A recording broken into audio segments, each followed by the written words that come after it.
পদ কি পেলাম না, কাকে কোন পদ দেওয়া হলো কিবা হলো না, আমরা পদের দিকে আর তাকাবো না। আমাদের চেয়ারের দরকার নাই, আমাদের একটাই কথা, আমরা এলাম গোলামে রাসূল। সম্মিলিত আহলুস সুন্নাত ওয়াল জামাতের জাতীয় কাউন্সিল সীসা ঢালা প্রাচীরের চাইতো আর শক্তিশালী, ঠিক কিনা? অবশ্যই ইনশাআল্লাহ পদ কি পেলাম না, কাকে কোন পদ দেওয়া হলো কিবা হলো না, আমরা পদের দিকে আর তাকাবো না।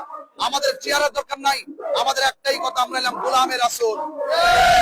এই জন্য আমরা সকলকে, জেলা উপজেলা সবাইকে বলবো, আপনারা যার যার জায়গায় এই আহলুস সুন্নাত ওয়াল জামাতের কমিটিগুলো ঐক্যবদ্ধভাবে গঠন করবেন।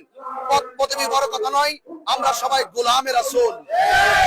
এই জন্য আজকে যারা এই জাতীয় কাউন্সিলে যে কোনো মানুষকে যে দায়িত্ব দেওয়া হবে, আমরা নিঃশর্তে এবং অত্যন্ত আন্তরিক ভাবে কোনো দিকে না তাকিয়ে সকল ভেদাভেদ ভুলে গিয়ে ঐক্যবদ্ধভাবে মাইনাস নয় ম্যানেজ চাই, হিংসা মুক্ত সুন্নিয়ত চাই, এই ডায়লগকে, এই ভাষ্যকে হৃদয়ে ধারণ করে আমরা সারা বাংলাদেশে আহলুস সুন্নাত ওয়াল জামাতের ঐক্যবদ্ধ মিশন ছড়িয়ে দিব। এবং রাষ্ট্রপক্ষকে আমরা জানিয়ে দিতে চাই, আহলুস সুন্নাত ওয়াল জামাত, আহলুস সুন্নাত ওয়াল জামাত শান্তিপ্রিয় দল। এই দেশ আউলিয়া কেরামের দেশ, এই দেশ আহলুস সুন্নাত ওয়াল জামাতের দেশ।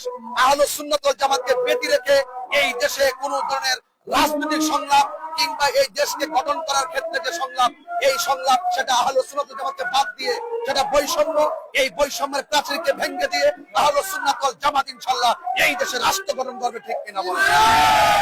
সকলকে বলবো, আমাদের আহলুস সুন্নাত ওয়াল জামাতের যে রাজনৈতিক দল আছে সকলকে আপনারা ঐক্যবদ্ধ থাকুন এবং আহলুস সুন্নাত ওয়াল জামাত আজকে জাতীয় কাউন্সিলের মাধ্যমে আমরা ঐক্যবদ্ধভাবে আমরা রাজপথ থেকে সংসদে ইয়া নবী সালাম আলাইকার স্লোগান দিতে চাই, ঠিক কিনা বলেন?